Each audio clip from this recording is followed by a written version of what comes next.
ओ संत विवेक करी उतरो भौजल पार। सदगुरु का उपदेश यह गुरु के चरण बंदन किए मंगल सब विधि काज। सदगुरु कबीर महामहिमा वर्णन करूं राखो सदगुरु राज।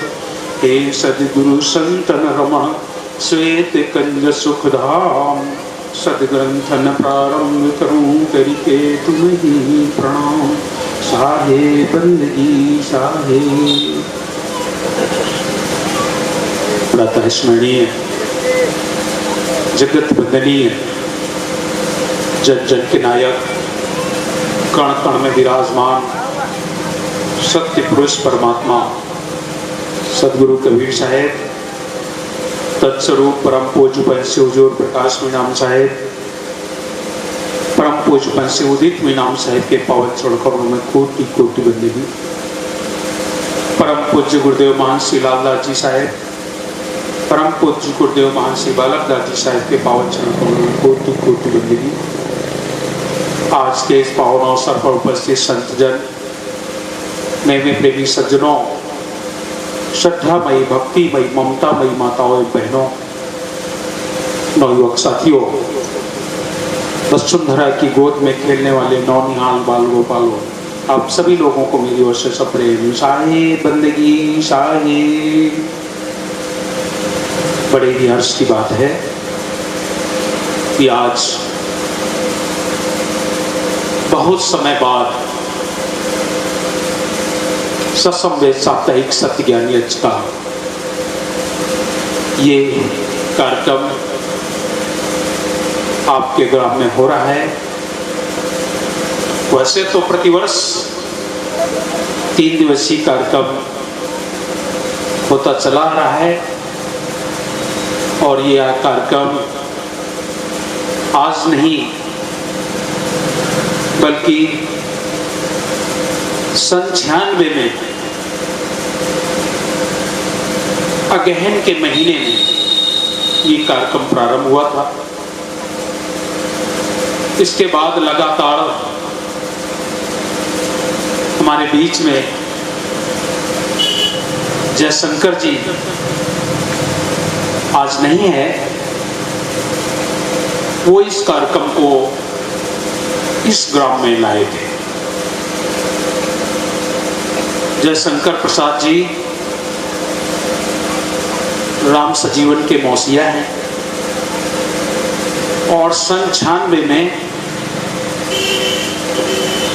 रायबरेली में कार्यक्रम हुआ था, जिला परिषद हॉल में शायद। वहां से चरणदास अपने यहां ले गए आषाढ़ के महीने में और इसके बाद अगहन के महीने में यहाँ का कार्यक्रम छठा था, शायद 97 था या 96 था। लगातार यहाँ पर साहब की महिमा गाई गई।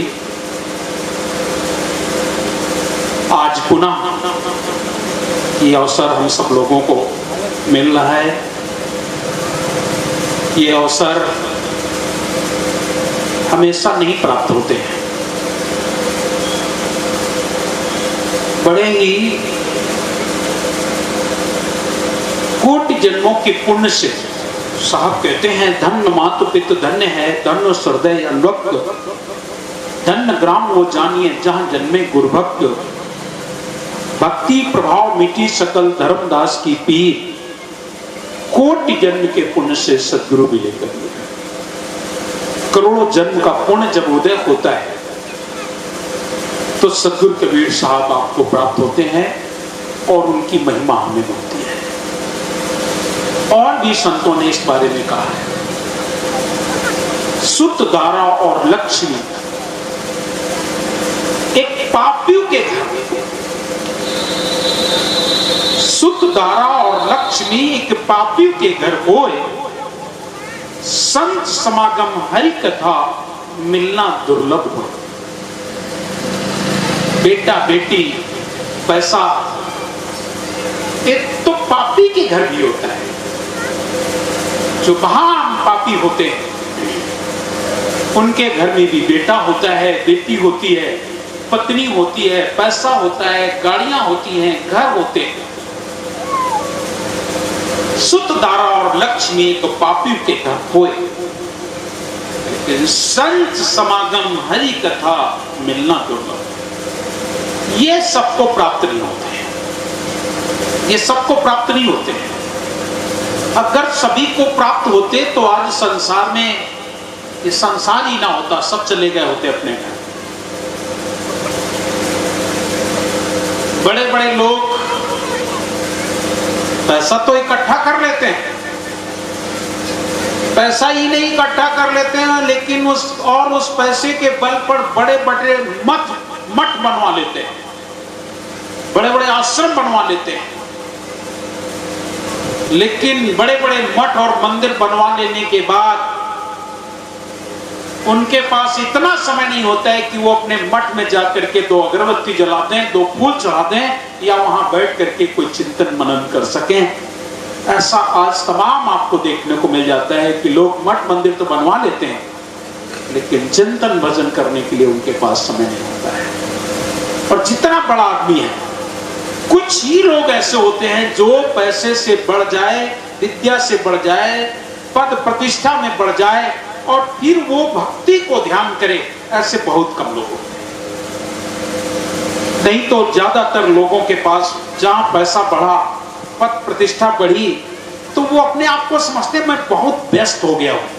और जब अपने आप को व्यस्त समझते हैं तो वो सोचते हैं अब मैं भजन नहीं कर पाऊंगा, मेरे लिए यही भजन है, और वो नाम भजन से दूर हो जाते हैं। और जब नाम भजन से अगर कोई व्यक्ति दूर हो जाता है तो मालूम है क्या रह जाता है, फिर शेष आपके पास बचेगा क्या? जो लोग नाम भजन भक्ति सत्संग से दूर हो जाते हैं, उनका जीवन एक पत्थर के समान हो जाता है, एक पत्थर के समान हो जाता है। उनके जीवन में कुछ शेष नहीं बचता है, देखने को तो है लेकिन उनका जीवन नीरस हो जाता है।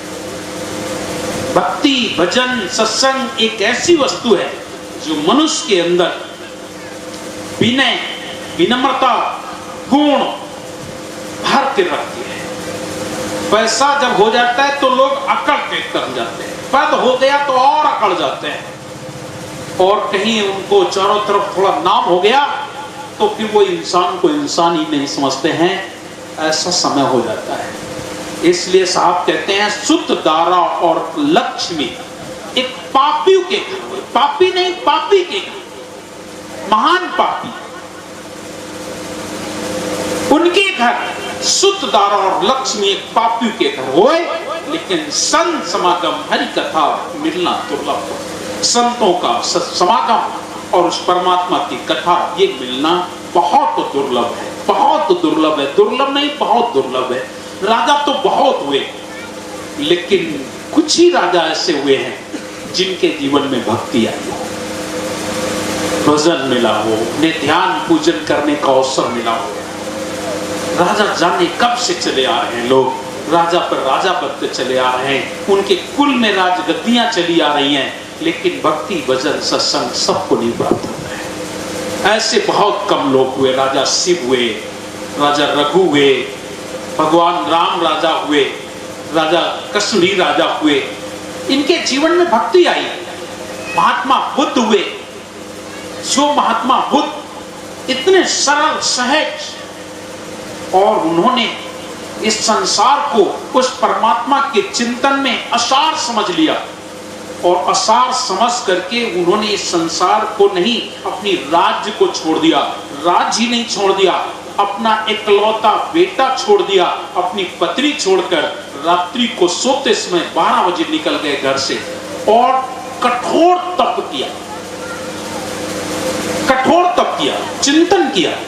और कठोर तप करने के बाद उन्हें क्या प्राप्त हुआ? उन्हें वो तेज, वो ओज, वो शक्ति उनको प्राप्त हुई, जिससे उनके आगे बड़े बड़े लोग झुक जाया करते थे, बड़े बड़े लोग झुक जाया करते थे। जो राजा बन करके नहीं प्राप्त कर सकते थे, वो एक संत बनकर के उन्होंने प्राप्त किया और ऐसी वस्तु प्राप्त की जो सभी संतों को जल्दी प्राप्त भी नहीं होती है। और वो कौन सी शक्ति मैं आपको बता देना चाहूंगा, ध्यान दें।